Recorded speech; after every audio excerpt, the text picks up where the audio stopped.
Hello and welcome to another episode of Pokémath. My name is Stefan Eriksson and today's episode, number 74 if I'm not mistaken, we're back at actually doing regular math again. No interviews, regular Pokémath. However, we're going to do it on a new game. I know the list says Pokémon TCG, but there's a new game in town that we could also use, which is close enough to let's do it. And by that game, I'm talking about that game, Pokémon TCG Pocket, of course.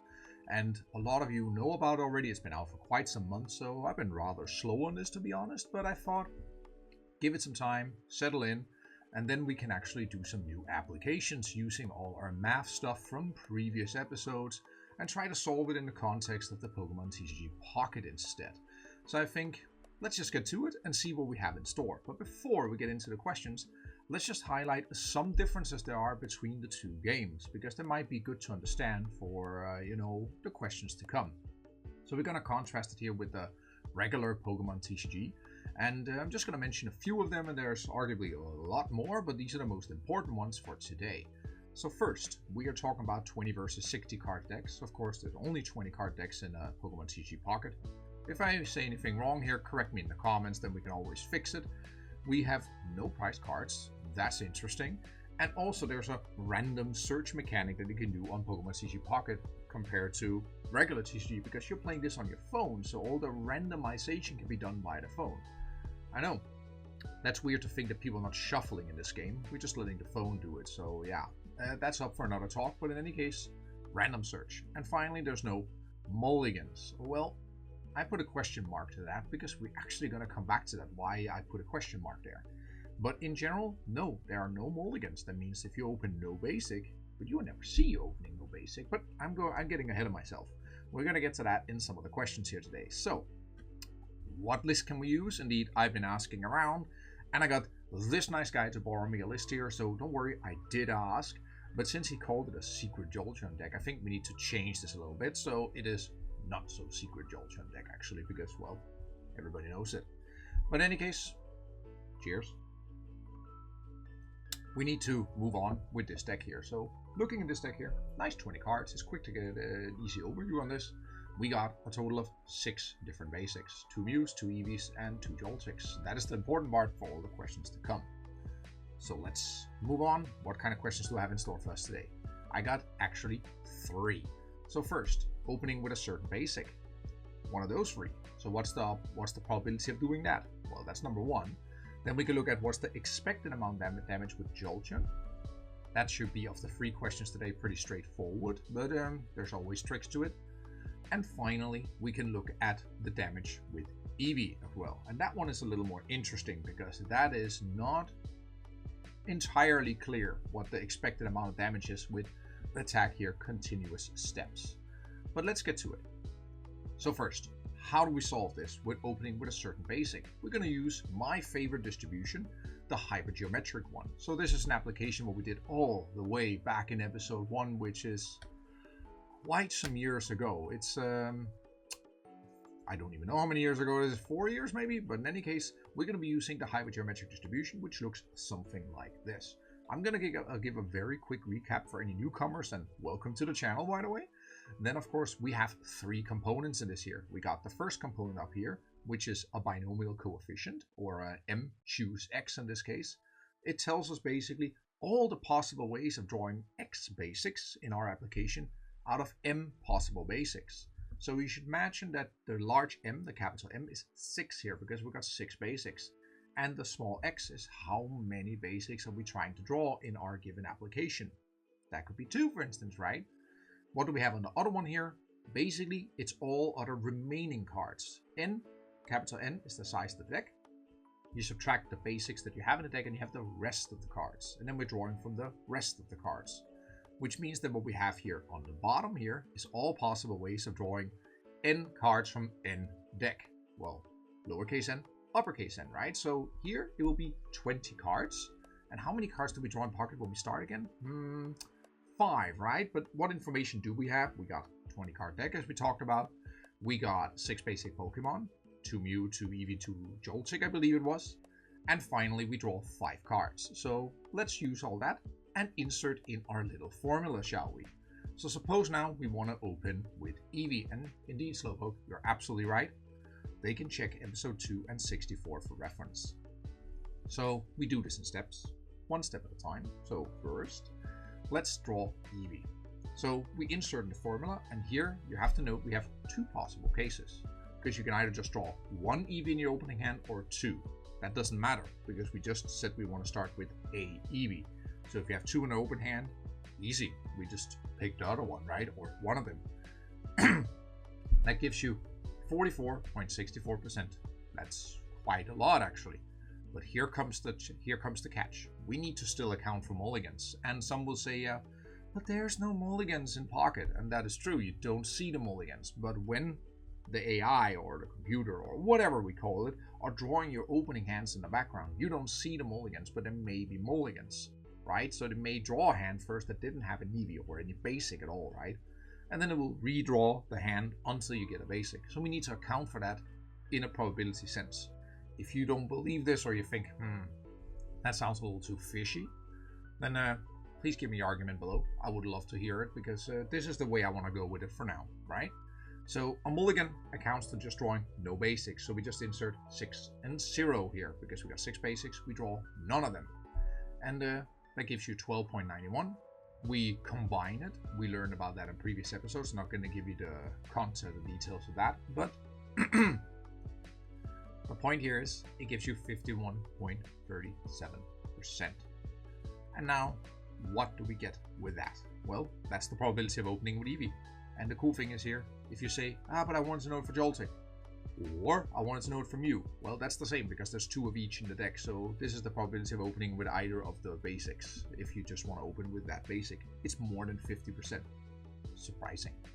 Let's go to question number 2, shall we? Because we're not done today. I got 3 and 1 for you. Yeah, I'm old. I need my coffee. But in any case, expected amount of damage with Joltik. Like I said, that should be the more straightforward one here, because we are just doing 4 coin flips. Each hit is 40 damage.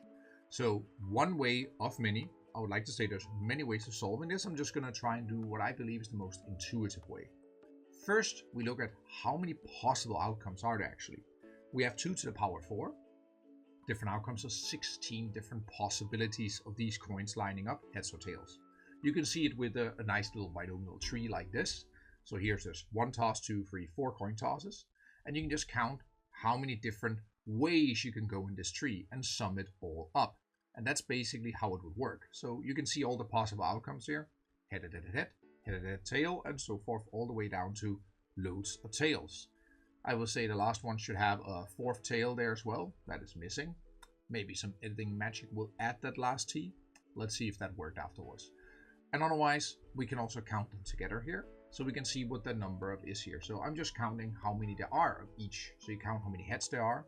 And that's basically it, right? So of all those 16 possibilities, there's only one of them that yields no heads. And likewise, 4 heads. It's symmetric, so that's really nice. Which gives us the highest possibility is hitting 2 out of 4, which should make perfect sense, right? But let's make this a little more interesting, shall we? We can also do this. This is more useful, I think. At least number of heads, right? Because then we can look at how much probability is there for what is the probability of actually doing damage, right? So if you just want to hit at least 1, which often is, it can happen, you just need 1 head, that would be 93.75% chance of doing so, which is quite good. It's not 100, so you are going to hear about that person. Yeah, but when I most needed to win that tournament online, I flipped 4 tails. Well, you decide to play a coin flip deck, so that's what happens. But in any case, this is potentially really high damage output for really low amount of energy. So I think the card is pretty good. But okay, I don't play too much Pocket, but in any case, that's just my 2 cents on the matter. Let's move on to the last one, which is, I think, the most interesting one, because this is where it becomes quite, wouldn't say unintuitive, but interesting. So we can solve this in different ways, right? And I would like to present you 2 possible ways to think about this. And they all relate back to this wonderful thumbnail I made years ago. I should maybe just update that because, but okay. In any case, there's 2 ways to do this. First, we can think of it as a sum of an infinite series. And why is an infinite series? Well, to see that, look at this calculation. First, you have 0, because that's the 0 amount of damage you start with. Flipping the first hits is 50% chance, so there's half times a 20 damage. But you don't do 10 damage, right? But no, you're just trying to figure out, on average, how many hits are you doing, because then we can calculate the damage. That means if you move to the next turn, there's 1/4, 2 hits to do 20 more damage. Then there's 1/8 to flip 3 hits and do 20 more damage, and so forth. We can now see that 20 is a common term, so I can take it outside the brackets, and then you can see I'm actually left with a half, a quarter, 1/8, 1/16, 1/32, 1/64, and so forth all the way. This is an infinite series, and this is actually a geometric series. And why is it so? Because you got a constant ratio between 2 consecutive terms. A little more mathy, but you can look at episode 4 where I give a much more, full explanation of this. In any case, what does this mean? It means you can do exactly what Slowpoke says. You can use this formula here, provided that r is between -1 and 1. But it is, right? Because it is just a half. So don't worry about that. That means we can just insert the formula. It all boils down to 20 times 1, which I think we can all do. That is just 20. So that's interesting. That means that the average damage output with this attack is just 20 damage. Even though you have the possibility of getting, say, infinite amount of damage if you keep flipping heads. Cool. But what about the other way?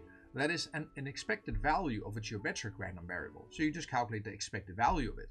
And that is a little more, I wouldn't say unintuitive or anything of that sort, but look here, we use the expected value operator.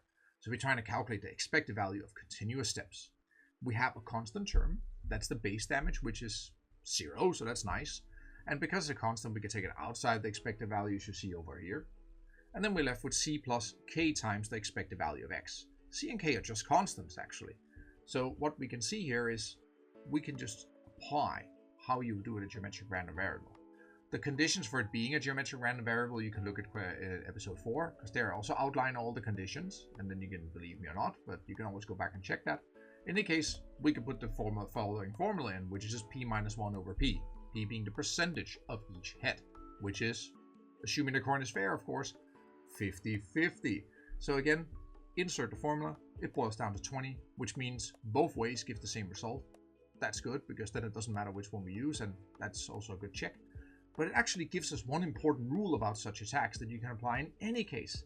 That is, it becomes just base damage plus the damage multiplier. That gives you the expected amount of damage of such attacks. So, to give you another example, suppose it started with 20 damage and plus 20 for each hit, then the expected amount of damage would not be 20, but would rather be 40. So you can just take this very simple formula. I derived it for you, so you're welcome. In any case, that is how we do it. And that solves all 3 questions here for today, which means let's just look at what did we learn. So we looked at some different probability questions related to TCG Pocket, because that's fun, there might be more in the future. We looked at more specifically opening with a certain basic, expected amount of damage with Jolteon, and expected amount of damage with Eevee. And with that said, that was all I have for this class today in Stefan's Classroom, and I hope to see you back for another class in Stefan's Classroom. Bye bye.